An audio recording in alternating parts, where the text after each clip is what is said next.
All right, one of the things that really struck me with my conversation with Connie last week that I wanted to look at a little bit more this week is the importance of learning to sort things out in your life. And I was thinking about for myself, because I run some. Running is one of the few exercises I enjoy. I'd much rather just not eat a whole lot than to have to exercise at all. But I drive a lot with my work. I do outside sales. As most of you guys know, I work for a company called All Green Services in this area who does waste disposal. I'm a trash lady. And I drive around all over South Georgia, including to Valdosta, and I sell trash service. But in the car is a place for me where oftentimes, if I'm driving for an hour, I'll turn the music up, I'll listen to the words for a little while, and then I'll start sorting through all the things. Why am I making these same mistakes? What have I done? You know what I mean? How can I not do this again? So that's the most important thing. We talked about counselors and how it's important not to be afraid to go for counseling if you need it. There have been times recently when if I had the money, I would have gone to a counselor, but I'm having to white knuckle it right now just for financial reasons. It's just most important to find a time to think and sort out the things in your life that are continual problems in your life so that you don't go there again. We are discussing regrouping today, and I have a special guest in with me today, Matt McMurray. Hi. Matt and I have known each other for a very long time. Long time.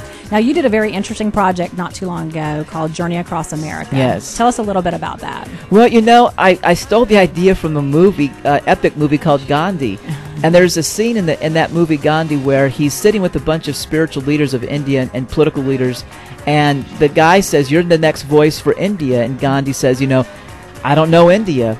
And his spiritual leader looks at him and says, "Well, go find India." And the next scene is Gandhi on a train going across India, and he sees what he never thought he would see. He saw the marginalized, the poor, those who were homeless. He saw the hard side of India, and it changed him forever.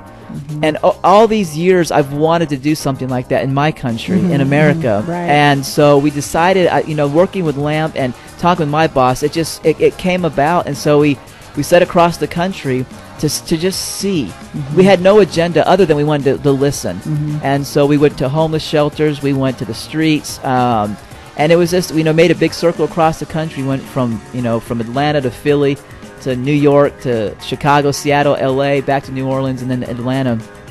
And to see what struck me about the issues of poverty was not only is it happening in these little pockets of area, it's an epidemic issue. Mm-hmm. And I don't mean just homelessness, I mean people who are suffering. Right. Well, I think too, especially with our economy where it is right now, you know what I mean? There are all sorts of people. If you lose your job and then you lose your house and then your family, you know what I mean? You get divorced because of all this. Absolutely. There are people that can find themselves on the street, I would think, quickly if they don't have the right support system Very in place. easy. In fact, there's a lot of people I've talked to who are employed right now and who have said, I'm a paycheck away. There's definitely this issue, especially because the economy, it wouldn't take long for very many people to be homeless. Right. I used to be a caseworker, and one of the things that I faced, there were so many obstacles. It was such a enormous effort to take this one woman and two children and transplant her into a situation that could be moving forward. But if they don't have transportation, they can't get a job and keep a job. Right. And if they can't get their lights turned on, then they can't have their own place. And so they're dependent, on whoever Absolutely. is going to help them and do whatever.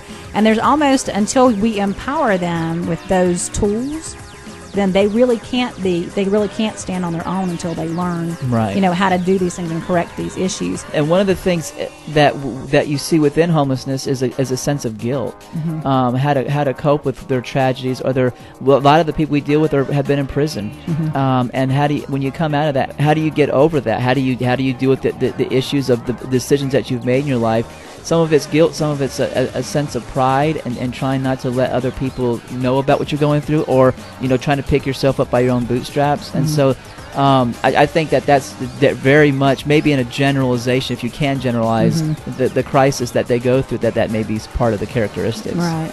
They're extremely afraid. They're afraid of the fact that the dreams that they had when they were little kids will not come to fruition.